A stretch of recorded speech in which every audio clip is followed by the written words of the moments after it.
오늘 말씀 보면 이제 예수님께서 이 땅에 오셔서 하신 일이 어떤 일인가 하는 것들을 한번 크게 보도록 하겠습니다. 어제 말씀했죠. 이제 예수님께서 그때에 때가 참에 30세에 이제 요단에 오셔서 세례 요한에게 세례를 받으셨다고 그랬어요. 세례 받으신 예수님께서 하신 사역이 오늘 보면 5가지가 있습니다. 크게는 3가지로 볼 수 있지만 오늘 본문에 보면 5가지가 나와요. 그 중에 첫째가 뭐냐? 복음을 전하는 일입니다. 오늘 여러분 말씀 보겠습니다. 14절 같이 봅시다. 시작. 요한이 잡힌 후 예수께서 갈릴리에 오셔서 하나님의 복음을 전파하여. 예수님은 가장 우선순위 둔 것이 뭐냐? 복음 전파라고 하는 거예요. 그래서 많은 사람들이 하나님의 나라에 관한 말씀을 들을 수 있도록 복음을 전파했어요. 이 복음을 전파하면서 주신 메시지가 뭐냐? 15절 같이 봅시다. 시작. 이르시되 때가 찼고 하나님의 나라가 가까이 왔으니 회개하고 복음을 믿으라 하시더라. 아멘. 여기서 보면 하나님의 나라가 가까이 왔다 그랬어요. 여기서 하나님의 나라를 꼭 우리는 천국으로만 생각할 것은 아닙니다. 하나님의 나라는 하나님의 통치가 임하는 곳, 그것이 하나님의 나라예요. 하나님이 다스리는 곳, 그것이 바로 하나님의 나라라는 것이죠. 여러분, 우리가 복음을 믿으면 이 복음과 함께 하나님의 나라, 하나님의 통치, 하나님의 다스림이 내게 임한다는 거죠. 그러면 그때부터 천국을 이루고 그때부터 진정한 평화와 기쁨을 맛볼 수가 있다고 하는 것입니다. 아직까지도 보면 이제 복음을 믿는다, 예수를 믿는다 하지만 그 10년과 그 가정에 하나님의 나라가 임하지 못한 자들이 많이 있어요. 진정으로 예수 그리스도를 믿었을까 하는 퀘스천도 있지요. 여러분, 예수 그리스도를 믿으면 하나님의 나라가, 하나님의 통치가, 하나님의 다스림이 내 심령, 우리 가정에, 우리 교회에 아름답게 임하는 줄로 믿습니다. 아멘. 두 번째는 예수님께서 오셔서 하신 일이 뭐냐? 사람을 세우는 일을 하셨다고 하는 거죠. 그래서 16절 보면 갈릴리 해변 가시다가 시몬과 그 형제 안드레가 바다에 그물 던지는 것을 보고 나를 따라오라. 내가 너희를 사람을 낚는 어부가 되게 하리라. 이렇게 말씀하셨어요. 또 그들만 아니라 19절 보면 조금 더 가시다가 세베대 아들 야고보와 그 형제 요한을 보시니 그랬어요. 야고보와 요한을 부르시는 주님. 그래서 그들을 곧 부르셨다. 여기서 부르셨다는 것은 일꾼으로 세우셨다고 하는 거예요. 주님은 사람을 세워서 일하시는 하나님이신 것을 볼 수가 있습니다. 사람을 세우는 것, 이거 얼마나 중요한지. 여러분, 내가 하나님 앞에 바로 선자가 되고 또 나와 함께 있는 자들이 하나님 앞에 세움을 받을 수 있도록 기도하는 것 참 중요하죠. 교회에서도 사람을 잘 세우는 것이 중요한 거예요. 목장에서도 제가 부탁을 했죠. 여러분, 목장으로 끝나지 말고, 목자로 끝나지 말고 제2의 목자를 세울 수 있도록 사람을 봐라. 그리고 사람을 훈련시켜라. 이제 제2의 목자, 목장이 배로 이제 부흥해서 제2의 목자들을 세울 수 있도록 해라 그랬어요. 정말 어떤 목장에서는 한 해가 지나서 목자 둘을 또 세우는 그런 목장, 어떤 목장에서는 또 다른 목자를 또 세우는 목장, 지도자를 찾고 사람을 세우는 것, 이것이 얼마나 중요한지요. 그래서 우리는 이제 사람을 세우는 예수님을 본받을 수 있는 그런 존재가 되어야 될 것이다 하는 것이죠. 세 번째, 예수님은 어떤 사역을 감당하셨느냐 하면은 고치시는 사역을 감당하셨습니다. 오늘 보면 21절부터 쭉 나오게 되는데 마침 가보니까 더러운 귀신 들린 사람이 있어요. 막 소리를 지르고 난리죠. 그럴 때 25절에 보면 예수님께서 뭐라고 그랬어요? 예수께서 꾸짖어 이르시되 잠잠하고 그 사람에게서 나오라 그랬어요. 귀신을 꾸짖었어요. 그리고 귀신을 내쫓는 그런 모습을 보게 됩니다. 예수님은 귀신이면 귀신, 다른 질병이면 질병, 다 그 상태들을 보시고 다 치료하시고 깨끗게 하시는 예수님. 자, 예수님 한번 또 볼까요? 29절 보면 회당에서 나와 이제 곧 야고보와 요한과 함께 시몬과 안드레의 집에 들어가시니 30절 시몬의 장모가 열병으로 누워 있는지라. 시몬의 장모가 열병 막 나 열병이 나서 막 어쩔 줄 모르는 거죠. 그때의 31절 한번 같이 봅시다. 시작. 나아가사 그 손을 잡아 일으키시니 열병이 떠나고 여자가 그들에게 수종드니라. 아멘. 여기 보면 이제는 귀신은 내어 쫓았어요. 잠잠하고 그 사람에게서 나와라 하고 내쫓았지만 이번에는 열병 들린 시몬의 이 장모에게는 가서 그 손을 잡아 일으키시니 그랬어요. 다른 복음서에 보면 그 손을 만지시니 그랬어요. 어쨌든 그 손을 만져주신 거예요. 그 손을 잡아서 일으켜 주신 거예요. 어쨌든 손을 잡고 고쳐주시는 예수님이심을 우리는 볼 수가 있습니다. 예수님 앞에 나오면 어떤 질병도, 12년 된 질병도, 38년 된 누워있는 자들도, 또 귀신도 열병도 다 깨끗게 되는 역사가 일어나더라고 하는 거예요. 예수 믿으면 이 질병 가운데 진정한 노임과 자유를 얻게 될 줄로 믿습니다. 아멘.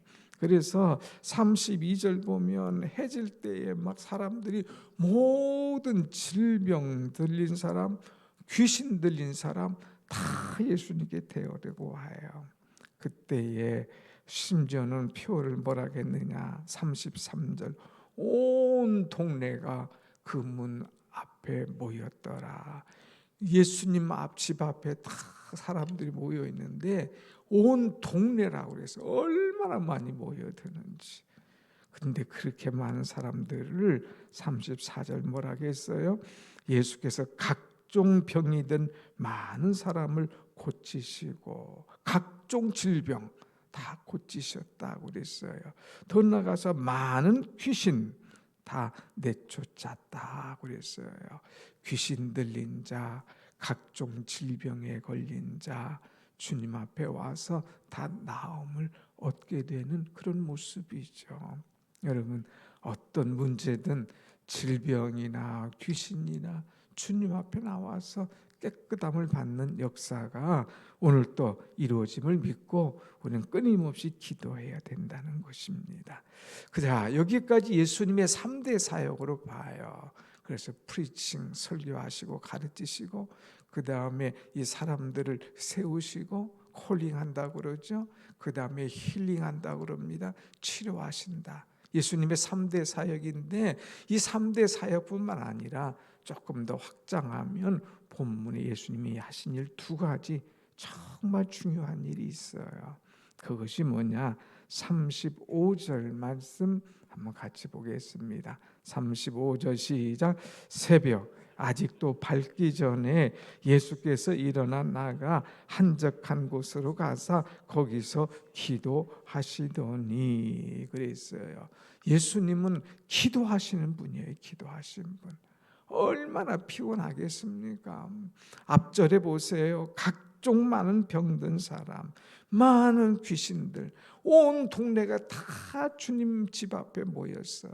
눈코 뜰 새 없어요. 여러분, 다른 사람을 위해서 기도해 주는 게 얼마나 힘든 줄 아십니까? 막 안수하고 나면 막 그냥 온 진력이 다 빠져나가요. 그렇게 힘들고 그렇게 피곤하심에도 불구하고 예수님은 또 새벽 아직도 밝기 전에 여러분처럼 이 새벽에 나오신 거예요. 한적한 곳으로 가서 뭐하냐? 거기서 기도하시더니. 그래서 기도.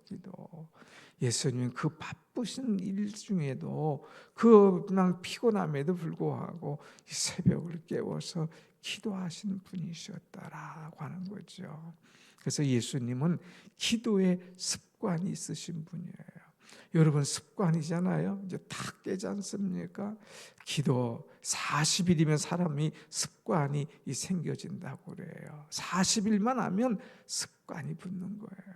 오늘 새벽에 나오신 여러분, 늘 이 새벽을 놓치지 말고 주님처럼 습관을 쫓아 기도하면서 하나님의 놀라운 은혜를 충만히 받는, 기도 응답을 받는 우리 모두가 되기를 간절히 축원합니다. 아멘. 예수님은 모든 중요한 일 하실 때마다 다 기도하셨어요. 놓치지 않고 기도하셨어요. 놓치지 않고 항상 끊임없이 기도하시는 것 얼마나 감사한지.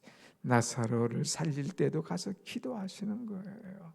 또 큰 일을 하실 때도 기도하시는 거예요. 십자가 위에서도 기도하시는 거예요. 기도하시는 예수님.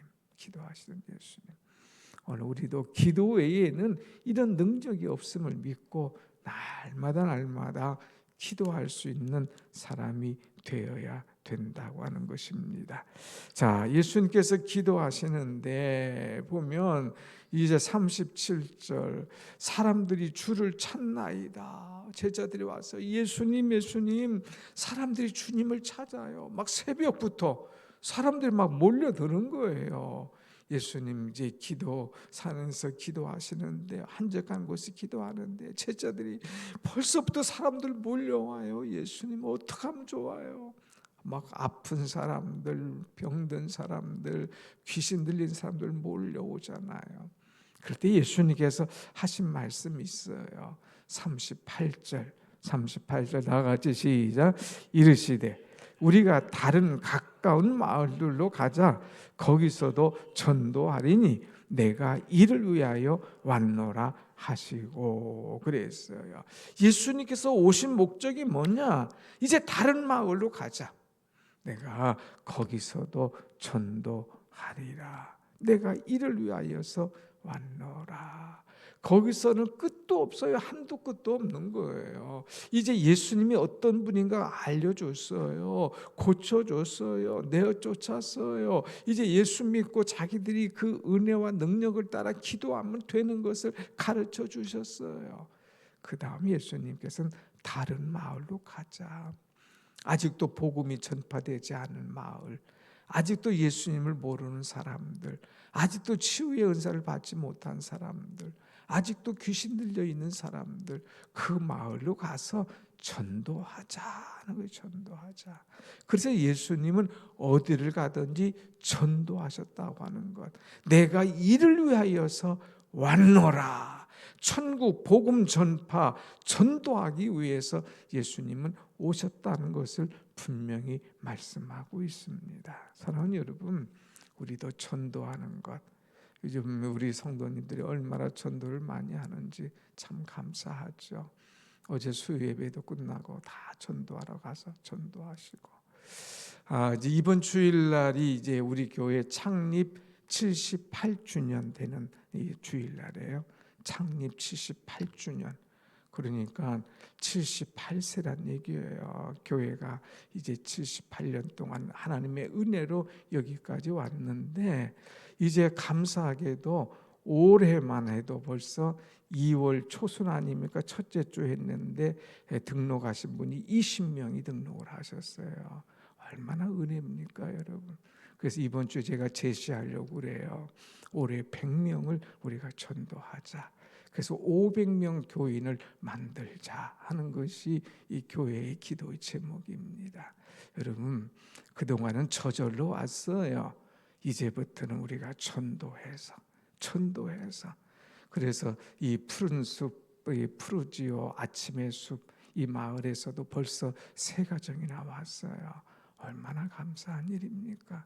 거기를 위해서 우리가 집중적으로 공략을 하고 전도를 하는데 그 결실이 나타나지 않습니까? 아직 이사도 많이 안 왔어요. 뭐 10분의 1, 20분의 1도 안 왔어요. 요즘 뭐 그냥 부동산 대책 때문에 여러 가지 어렵지만, 그래서 이사를 안 오는 가운데서도 3가정이나 와서 등록을 했죠. 계속해서 많이 올 줄로 믿고, 우리도 예수님처럼 나가서 전도할 때 놀라운 결실이 우리 가운데 임할 줄로 믿습니다. 아멘. 한번 같이 합시다. 전도합시다. 한 번 더 합시다. 모이면 기도하고 흩어지면 전도합시다.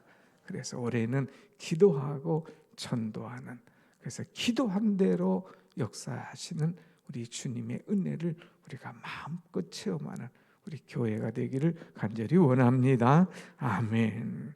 기도하겠습니다.